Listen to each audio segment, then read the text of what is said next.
ਗੁਰਮੁਖ ਪਿਆਰਿਓ, ਅੱਜ ਆਪਾਂ ਸਤਿਗੁਰੂ ਦੇ ਸ਼ਬਦ ਦੀ ਵਿਚਾਰ ਕਰਕੇ ਇਹ ਗੱਲ ਸਮਝਣੀ ਹੈ ਕਿ ਸਾਡਾ ਜਿਹੜਾ ਮਨ ਹੈ ਇਸ ਮਾਇਆ ਦੇ ਦੇਸ਼ ਵਿੱਚ ਆ ਕੇ ਪੰਜਾਂ ਦੇ ਮਗਰ ਲੱਗ ਕੇ ਪੰਜਾਂ ਦਾ ਸੰਗ ਕਰਕੇ ਆਪਣੇ ਮਾਤਾ ਪਿਤਾ ਵਾਹਿਗੁਰੂ ਨੂੰ ਭੁੱਲ ਗਿਆ, ਆਪਣੇ ਦੇਸ਼ ਨੂੰ ਸੱਚਖੰਡ ਨੂੰ ਭੁੱਲ ਗਿਆ ਹੈ। ਇਹ ਆਪਣੇ ਆਪ ਦੀ ਪਛਾਣ ਭੁੱਲ ਗਿਆ।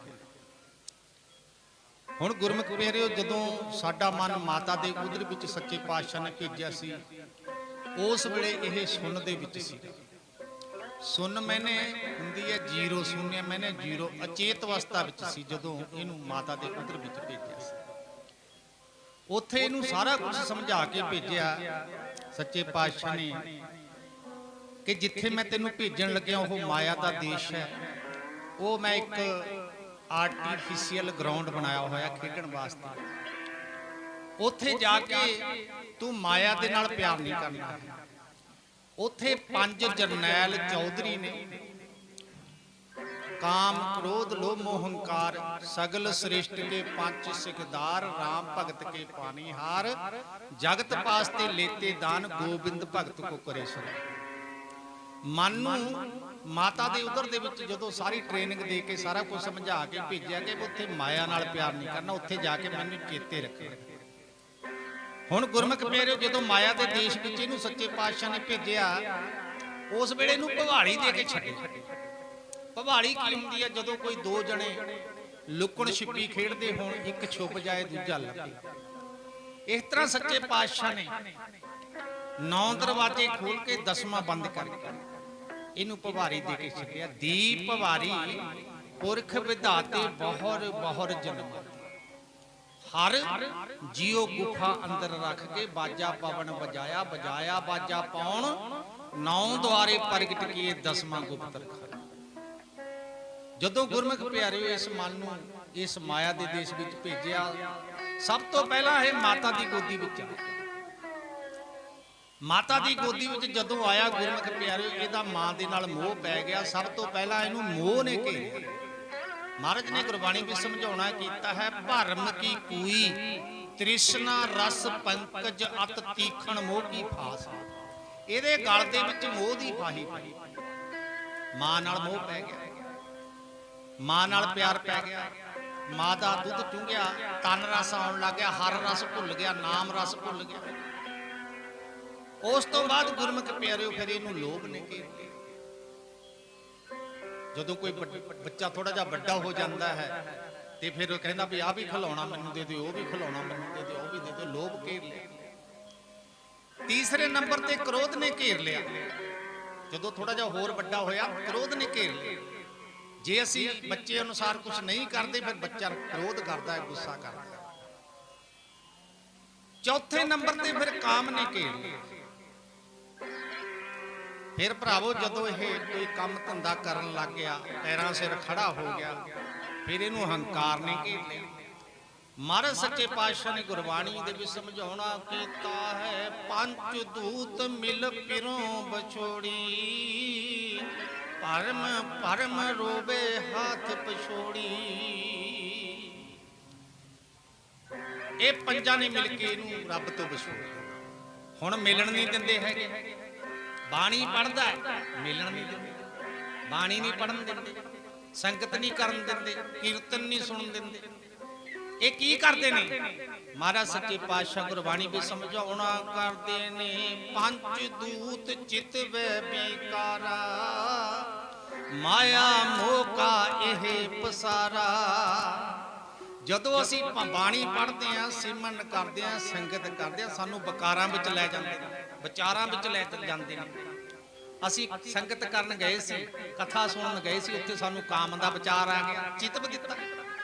ਜਦੋਂ ਅਸੀਂ ਵਿਚਾਰਾਂ ਵਿੱਚ ਆ ਜਾਂਦੇ, ਵਿਕਾਰਾਂ ਵਿੱਚ ਆ ਜਾਂਦੇ, ਸਾਡਾ ਮਨ ਦਾ ਬੈਲੈਂਸ ਵਿਗੜਦਾ। ਜਦੋਂ ਮਨ ਦਾ ਬੈਲੈਂਸ ਵਿਗੜ ਜਾਂਦਾ, ਇਹ ਵਿਗਾੜ ਦਿੰਦੇ ਨੇ ਤੇ ਫਿਰ ਸਾਡਾ ਕਥਾ ਸੁਣਨ ਨੂੰ, ਬਾਣੀ ਪੜ੍ਹਨ ਨੂੰ, ਕੀਰਤਨ ਸੁਣਨ ਨੂੰ ਜੀ ਨਹੀਂ ਕਰਦਾ।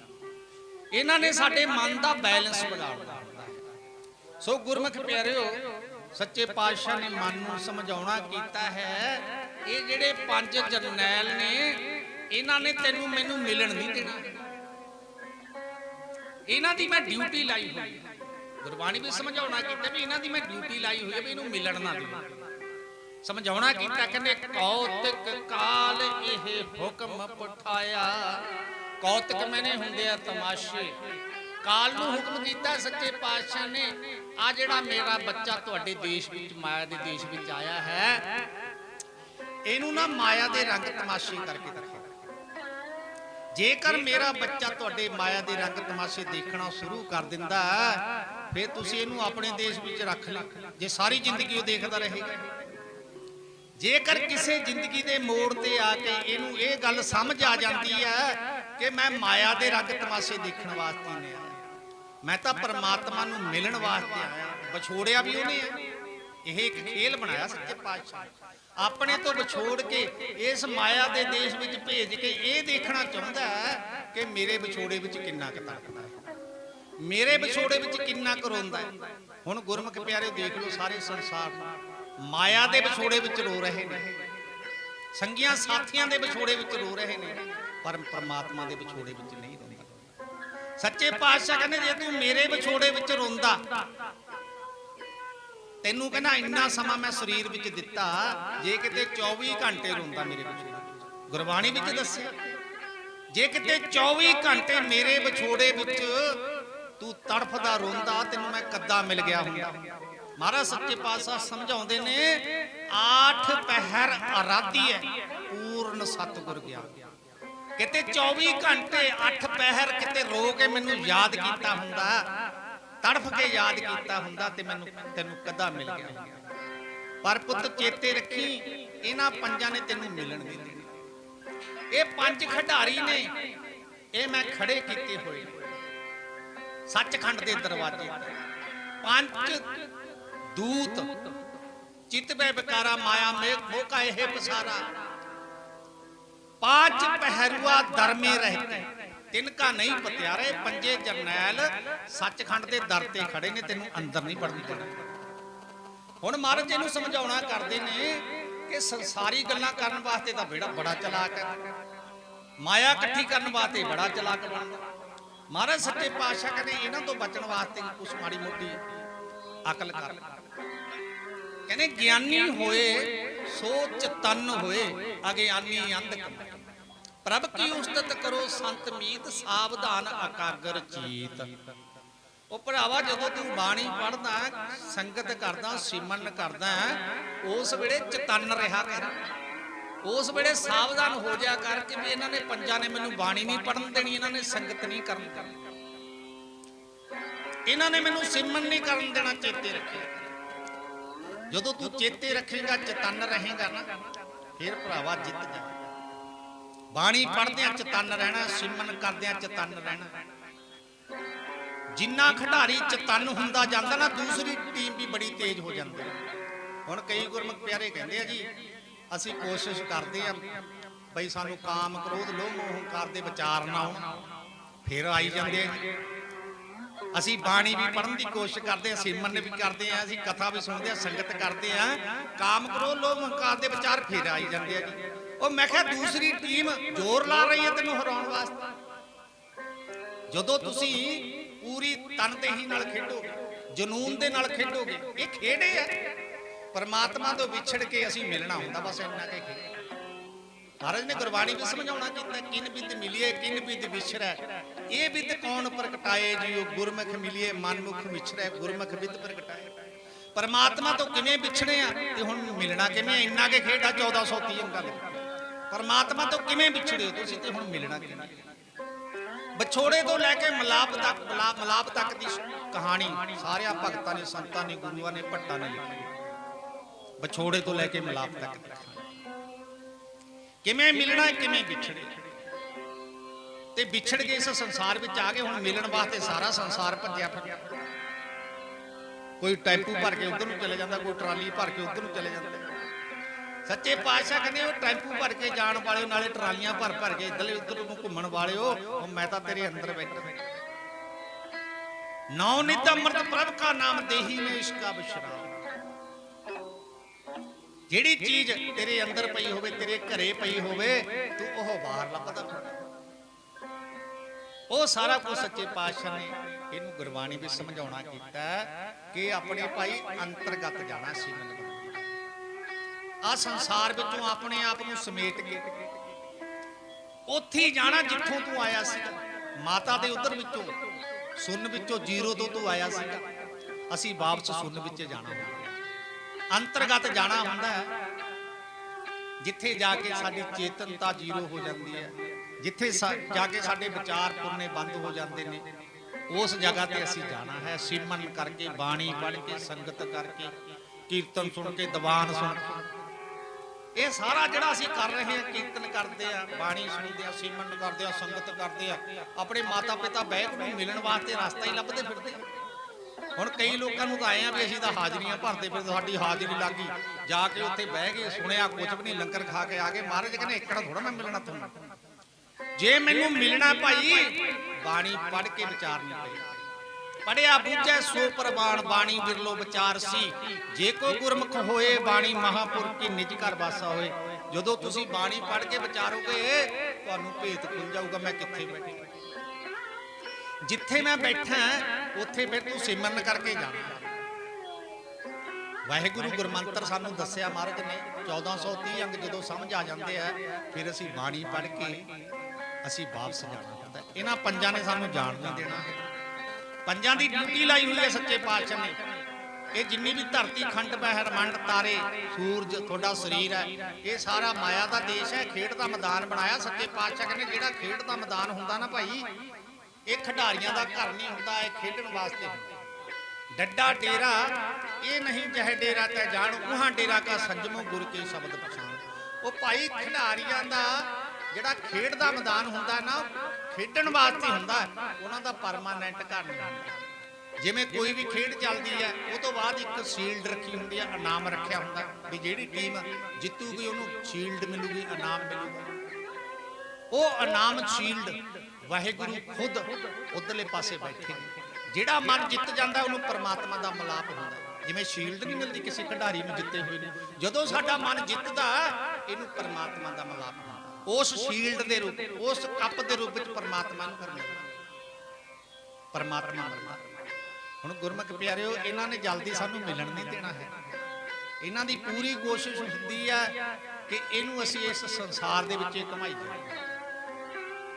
ਜਦੋਂ ਅਸੀਂ ਗੁਰਦੁਆਰੇ ਜਾਂਦੇ ਆ, ਜਦੋਂ ਅਸੀਂ ਸੰਗਤ ਵਿੱਚ ਜਾਂਦੇ ਆ, ਸਾਡੇ ਮਨ ਦੇ ਵਿਚਾਰ ਬਦਲ ਜਾਂਦੇ ਆ। ਬੜਾ ਸਾਵਧਾਨ ਹੋ ਕੇ, ਬੜਾ ਚਤੰਨ ਹੋ ਕੇ ਇਹ ਖੇਡ ਜਿੱਤਣਾ ਪੈਂਦਾ ਗੁਰਮੁਖ ਪਿਆਰਿਓ। ਇਹ ਸਾਡਾ ਮਨ ਬੰਦਗੀ ਕਰਨ ਨੂੰ ਨਹੀਂ ਕਰਨ ਦਿੰਦੇ, ਸਾਡਾ ਸਿਮਰਨ ਕਰਨ ਨੂੰ ਮਨ ਨਹੀਂ ਕਰਦਾ। ਹੁਣ ਗੁਰਮੁਖ ਪਿਆਰਿਓ, ਕਈ ਗੁਰਮੁਖ ਪਿਆਰੇ ਪਤਾ ਇੱਥੇ ਕਹਿੰਦੇ ਆ ਕੇ ਸਾਨੂੰ ਪੁੱਛਦੇ ਆ ਵੀ ਮੇਰਾ ਜੀ ਸਿਮਰਨ ਕਰਨ ਨੂੰ ਮਨ ਨਹੀਂ ਕਰਦਾ, ਮੇਰਾ ਬਾਣੀ ਪੜ੍ਹਨ ਨੂੰ ਮਨ ਨਹੀਂ ਕਰਦਾ, ਮੇਰਾ ਸੰਗਤ ਕਰਨ ਨੂੰ ਮਨ ਨਹੀਂ ਕਰਦਾ। ਮੈਂ ਕਿਹਾ ਫਿਰ ਤੇਰਾ ਸੰਸਾਰ ਦੇ ਵਿੱਚ ਗੱਲਾਂ ਕਰਨ ਨੂੰ ਮਨ ਕਰਦਾ ਹੋਊਗਾ, ਗੱਲਾਂ ਕਰਨ ਨੂੰ ਮਨ ਕਰਦਾ ਹੋਊਗਾ। ਕਿਉਂਕਿ ਸੰਸਾਰ ਦੀਆਂ ਗੱਲਾਂ ਕਰਨ ਨੂੰ ਮਨ ਕਰਦਾ ਕਿਉਂ ਕਰਦਾ ਹੈ? ਕਿਉਂਕਿ ਅਸੀਂ ਜੰਮੇ ਸੰਸਾਰ ਵਿੱਚ, ਪਲੇ ਸੰਸਾਰ ਵਿੱਚ, ਸਾਡੀ ਮਾਤਾ ਸੰਸਾਰੀ, ਸਾਡਾ ਪਿਤਾ ਸੰਸਾਰੀ, ਸਾਡੇ ਸੰਗੀ ਸਾਥੀ ਸੰਸਾਰੀ, ਇਹਨਾਂ ਨੇ ਸਾਨੂੰ ਸੰਸਾਰ ਦ੍ਰਿੜ ਕਰਾ ਦਿੱਤਾ। ਹੁਣ ਅਸੀਂ ਸੰਸਾਰ ਦ੍ਰਿੜ ਕਰੀ ਬੈਠੇ ਹਾਂ, ਸੰਸਾਰ ਦੀਆਂ ਗੱਲਾਂ ਦ੍ਰਿੜ ਕਰੀ ਬੈਠੇ ਹਾਂ। ਸੰਸਾਰ ਦੀਆਂ ਗੱਲਾਂ ਜਦੋਂ ਕੋਈ ਕਰਦਾ ਸਾਡੇ ਕੰਨ ਖੜੇ ਹੋ ਜਾਂਦੇ, ਸੁਣਾ ਬਈ ਮੈਨੂੰ ਸੁਣਾ। ਪਰ ਜਦੋਂ ਅਸੀਂ ਬਾਣੀ ਦੀ ਗੱਲ ਕਰਦੇ, ਬ੍ਰਹਮ ਦੇ ਗਿਆਨ ਦੀ ਗੱਲ ਕਰਦੇ, ਸਾਨੂੰ ਨੀਂਦ ਆਉਣ ਲੱਗ ਜਾਂਦੀ ਹੈ। ਕਈਆਂ ਦੇ ਅੱਖਾਂ 'ਚ ਪਾਣੀ ਆ ਜਾਂਦਾ। ਕਿਉਂ ਆ ਜਾਂਦਾ? ਕਿਉਂਕਿ ਇਹ ਖੇਡ ਅਸੀਂ ਸ਼ੁਰੂ ਤੋਂ ਨਹੀਂ ਸਮਝੀ, ਸ਼ੁਰੂ ਤੋਂ ਦ੍ਰਿੜ ਨਹੀਂ ਕੀਤੀ। ਬਾਣੀ ਅਸੀਂ ਸ਼ੁਰੂ ਤੋਂ ਦ੍ਰਿੜ ਨਹੀਂ ਕੀਤੀ, ਬ੍ਰਹਮ ਦਾ ਗਿਆਨ ਸ਼ੁਰੂ ਤੋਂ ਦ੍ਰਿੜ ਨਹੀਂ ਕੀਤਾ। ਫਿਰ ਸਾਨੂੰ ਜਦੋਂ ਕੋਈ ਸੁਣਾਉਂਦਾ ਬੜਾ ਔਖਾ ਹੋ ਜਾਂਦਾ। ਹੁਣ ਸੰਸਾਰ ਦੀਆਂ ਗੱਲਾਂ ਭਾਵੇਂ ਸਾਨੂੰ ਸਾਰੀ ਰਾਤ ਸਾਰਾ ਦਿਨ ਸੁਣਾਈ ਜਾਓ, ਅਸੀਂ ਬਿਲਕੁਲ ਨਹੀਂ ਅੱਕਦੇ। ਇਹ ਸਾਰਿਆਂ ਦਾ ਪ੍ਰੈਕਟੀਕਲ ਹੈ। ਸੰਸਾਰ ਦੀਆਂ ਗੱਲਾਂ ਸਾਨੂੰ ਦਿਨ ਰਾਤ ਸੁਣਾਈ ਜਾਓ, ਸਾਨੂੰ ਭੋਰਾ ਵੀ ਜੀ ਨਹੀਂ ਆਉਂਦਾ। ਰੱਬ ਦੀ ਗੱਲ ਟਾਈਮ ਫਿਕਸ ਕਰਕੇ ਸੁਣਾਉਣੀ ਪੈਂਦੀ ਹੈ। ਤੁਸੀਂ ਦੇਖਿਆ ਹੋਣਾ, ਜੇ ਕਿਤੇ ਕਿਸੇ ਨੂੰ ਕਥਾ ਸੁਣਾਉਣੀ ਹੈ, ਕਿਸੇ ਨੂੰ ਕੀਰਤਨ ਸੁਣਾਉਣਾ ਹੈ, ਕਿਸੇ ਨੂੰ ਬਾਣੀ ਸੁਣਾਉਣੀ ਹੈ, ਪੌਣਾ ਘੰਟਾ ਅੱਧਾ ਘੰਟਾ ਕਹਿ ਕੇ ਉਹ ਸ਼ੁਰੂ ਕਰਨੀ ਪੈਂਦੀ ਹੈ ਤਾਂ ਕਿ ਟਿਕ ਕੇ ਬੈਠਾ ਰਹੇ ਵੀ ਪੌਣੇ ਘੰਟੇ ਬਾਅਦ ਛੱਡ ਦੇਣਗੇ ਮੈਨੂੰ। ਪਰ ਜੇ ਸੰਸਾਰ ਦੀਆਂ ਗੱਲਾਂ ਕਰਨੇ ਹੁਣ ਇਹਨੂੰ ਭਾਵੇਂ ਦਿਨ ਅਤੇ ਰਾਤ ਸੁਣਾਈ ਜਾਓ, ਕੋਈ ਨਹੀਂ ਅੱਕਦਾ। ਕੋਈ ਟਾਈਮ ਦੱਸਣ ਦੀ ਲੋੜ ਨਹੀਂ ਵੀ 4 ਘੰਟੇ ਵਾਸਤੇ ਗੱਲਾਂ ਕਰਨ ਲੱਗੇ ਆ। ਉਹ ਕਹਿੰਦਾ ਕਰੀ ਜਾ, ਭਾਵੇਂ ਦਿਨ ਰਾਤ ਕਰੀ ਜਾ, ਕੋਈ ਗੱਲ ਨਹੀਂ। ਸੰਸਾਰੀ ਗੱਲਾਂ ਸੁਣਨ ਵਾਸਤੇ ਸਾਡਾ ਮਨ ਵਿੱਚ ਬੜਾ ਚਾਅ। ਚੜਿਆ ਹੋਇਆ। ਸੋ ਗੁਰਮੁਖ ਪਿਆਰੇ, ਜੇ ਤੁਸੀਂ ਸੰਸਾਰੀ ਗੱਲਾਂ ਸੁਣੋਗੇ ਸੰਸਾਰ ਵਿੱਚ ਆ ਜਾਓਗੇ, ਜੇ ਤੁਸੀਂ ਰੱਬ ਦੀਆਂ ਗੱਲਾਂ ਸੁਣੋਗੇ ਰੱਬ ਵਾਲੇ ਪਾਸੇ ਚਲੇ ਜਾਓਗੇ। ਇਹ ਖੇਡ ਚੱਲ ਰਿਹਾ ਗੁਰਮੁਖ ਪਿਆਰੇ। ਖੇਡ ਦੇ ਵਿੱਚ ਜੇ ਤੁਸੀਂ ਵਧੀਆ ਖੇਲੋਗੇ ਜਿੱਤ ਜਾਓਗੇ, ਮਾੜਾ ਖੇਲੋਗੇ ਹਾਰ ਜਾਓਗੇ। ਵਧੀਆ ਕਿਹੜਾ ਖੇਡਣਾ ਹੁੰਦਾ? ਜਦੋਂ ਤੁਸੀਂ ਸਿਮਰਨ ਕਰਦੇ ਹੋ, ਬਾਣੀ ਪੜ੍ਹਦੇ ਹੋ, ਸੰਗਤ ਕਰਦੇ ਹੋ, ਇਹ ਵਧੀਆ ਖੇਡ ਹੈ। ਮਾੜਾ ਖੇਡ ਕਿਹੜਾ ਹੈ? ਜਦੋਂ ਚੁਗਲੀਆਂ ਕਰਦੇ ਹੋ, ਸੰਸਾਰ ਦੀਆਂ ਗੱਲਾਂ ਕਰਦੇ ਹੋ, ਮਾਇਆ ਮਗਰ ਭੱਜੇ ਫਿਰਦੇ ਹੋ, ਮਾਇਆ ਮਾੜਾ ਖੇਡ। ਮਾੜਾ ਖੇਡ ਉਹੀ ਹੁੰਦਾ ਜਿਹੜਾ ਤੁਹਾਨੂੰ ਹਰਾ ਦੇਵੇ। ਮਹਾਰਾਜ ਕਹਿੰਦੇ ਸੋ ਧਨ ਮਿੱਤਰ ਨਾ ਕਾਢੀਏ ਜਿੱਤ ਜਿੱਤ ਸਿਰ ਚੋਟਾਂ ਖਾਏ। ਉਹ ਧਨ ਕਾਹਦਾ ਮਿੱਤਰ ਹੈ ਭਰਾਵੋ? ਜਿਹਨੇ ਤੁਹਾਨੂੰ ਹਾਰਾ ਦੇਣਾ ਹੈ, ਜਿਹਨੇ ਸਿਰ ਦੇ ਉੱਤੇ ਚੋਟਾਂ ਮਰਾਉਣੀਆਂ ਨੇ, ਜਿਹਨੇ ਜਮਦੂਤਾਂ ਕੋਲੋਂ ਖੱਜਲ ਖੁਆਰ ਕਰਾਉਣਾ। ਮਹਾਰਾਜ ਕਹਿੰਦੇ ਉਹ ਕਾਹਦਾ ਧਨ ਹੈ ਭਾਈ? ਉਹ ਕੰਮ ਕਰੋ ਜਿਹਦੇ ਨਾਲ ਤੁਸੀਂ ਜਿੱਤ ਜਾਓ। ਹੁਣ ਜਿੱਤਣ ਵਾਸਤੇ ਇਸ ਮਨ ਨੂੰ ਭੋਰਾ ਗਿਆਨ ਦੇਣਾ। ਆ ਹੁਣ ਸੰਸਾਰ ਦੇਖ ਲਓ, ਕਦੇ ਵੀ ਕਿਸੇ ਦੇ ਪਾਠ ਹੁੰਦਾ ਹੈ, ਚਾਹੇ ਸੁਖਮਨੀ ਸਾਹਿਬ ਦਾ, ਚਾਹੇ ਸਹਿਜ ਪਾਠ ਹੁੰਦਾ ਹੈ, ਚਾਹੇ ਅਖੰਡ ਪਾਠ ਹੁੰਦਾ ਹੈ, ਉਹਨਾਂ ਦੇ ਘਰੇ ਕੋਈ ਨਹੀਂ ਜਾ ਕੇ ਬਹਿੰਦਾ ਜਿੱਥੇ ਬਾਬਾ ਪੜ੍ਹਦਾ ਹੁੰਦਾ। ਖੁਦ ਉਹ ਘਰ ਵਾਲੇ ਨਹੀਂ ਬਹਿੰਦੇ ਹੈਗੇ ਉੱਥੇ ਜਿੱਥੇ ਉਹ ਪੜ੍ਹਦਾ ਹੁੰਦਾ। ਮੈਂ ਕਈ ਵਾਰੀ ਵਿਚਾਰ ਕਰਦਾ ਹੁੰਦਾ ਵੀ ਦਵਾਈ ਕੋਈ ਖਾ ਜਵੇ, ਆਰਾਮ ਕਿਸੇ ਨੂੰ ਆ ਜਵੇ, ਕਦੇ ਨਹੀਂ ਹੁੰਦਾ ਗੁਰੂ। ਮੈਂ ਪੈਸੇ ਦੇ ਦੇਵਾਂ, ਦਵਾਈ ਕੋਈ ਖਾ ਜਵੇ ਤੇ ਮੈਨੂੰ ਆਰਾਮ ਆ ਜਵੇ, ਕਦੇ ਨਹੀਂ ਹੁੰਦਾ। ਜਿਹੜਾ ਦਵਾਈ ਖਾਊਗਾ ਉਹਨੂੰ ਹੀ ਆਰਾਮ ਆਉਣਾ, ਨੋਟ ਕਰ ਲਓ। ਜਿਹੜਾ ਦਵਾਈ ਖਾਊਗਾ ਉਹਨੂੰ ਆਰਾਮ ਆਊਗਾ। ਦਵਾਈ ਦਾ ਬਾਬਾ ਵੀ ਨਹੀਂ ਖਾਂਦਾ ਜਿਹੜਾ ਪੜਦਾ ਹੁੰਦਾ। ਕਿਉਂਕਿ ਜਦੋਂ ਸੰਤ ਆਉਂਦੇ ਨੇ ਗੁਰਮੁਖ ਪਿਆਰਿਓ, ਜਦੋਂ ਸਾਧੂ ਸੰਤ ਇੱਥੇ ਆਉਂਦੇ, ਇਨਕਲਾਬੀ ਬਚਨ ਹੁੰਦੇ ਨੇ। ਜਦੋਂ ਇਸ ਸੰਸਾਰ ਤੇ ਸੰਤ ਆਇਆ, ਉਹਨੇ ਰਾਜੇ ਨੂੰ ਵੀ ਕਿਹਾ ਵੀ ਰਾਜੇ ਗਲਤ ਕੰਮ ਕਰ ਰਿਹਾ। ਉਹਨੂੰ ਰਾਜੇ ਦੀ ਪਰਵਾਹ ਨਹੀਂ ਹੁੰਦੀ, ਕਿਉਂਕਿ ਉਹਨੂੰ ਮਾਇਆ ਨਾਲ ਪਿਆਰ ਨਹੀਂ ਹੁੰਦਾ। ਜਿਹਨੂੰ ਮਾਇਆ ਨਾਲ ਪਿਆਰ ਹੁੰਦਾ, ਮਾਇਆ ਨਾਲ ਜਿਹੜਾ ਪਿਆਰ ਕਰਦਾ ਹੋਊਗਾ ਨਾ, ਉਹ ਫਿਰ ਰਾਜੇ ਦੀਆਂ ਨਾ ਚਮਚਾਗਿਰੀਆਂ ਕਰੂਗਾ, ਕਿਤੇ ਮੈਨੂੰ ਮਾਇਆ ਨਾ ਘੱਟ ਦੇਵੇ, ਕਿਤੇ ਜੇ ਮਾੜੀ ਮੋਟੀ ਗੱਲ ਇਹਨੂੰ ਕਹੇ। ਆ ਜਿੰਨੇ ਵੀ ਸਾਧੂ ਸੰਤ ਗੁਰਮੁਖ ਪਿਆਰੇ ਬਾਣੀ ਵਿੱਚ ਸਾਨੂੰ ਉਪਦੇਸ਼ ਕਰ ਰਹੇ ਨੇ, ਸਾਰਿਆਂ ਨੇ ਇਨਕਲਾਬੀ ਬਚਨ ਕਹੇ ਨੇ। ਇਨਕਲਾਬੀ ਬਚਨ ਕਹੇ ਨੇ।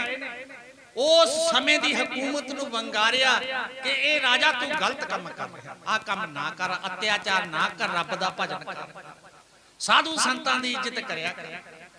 ਜਿਹੜੇ ਲੋਕ ਝੂਠ ਦਾ ਪ੍ਰਚਾਰ ਕਰਦੇ ਸੀਗੇ, ਉਹ ਸ਼ਕਤੀਸ਼ਾਲੀ ਸੀਗੇ, ਉਹਨਾਂ ਨੂੰ ਵੰਗਾਰਿਆ, ਉਹਨਾਂ ਨੂੰ ਸਮਝਾਉਣ ਦੀ ਕੋਸ਼ਿਸ਼ ਕੀਤੀ। ਜਦੋਂ ਕਿ ਉਹਨਾਂ ਨੇ ਬੜੇ ਤਸੀਹੇ ਝੱਲੇ, ਉਹਨਾਂ ਨੇ ਬਹੁਤ ਕਸ਼ਟ ਝੱਲੇ, ਦੁੱਖ ਝੱਲੇ।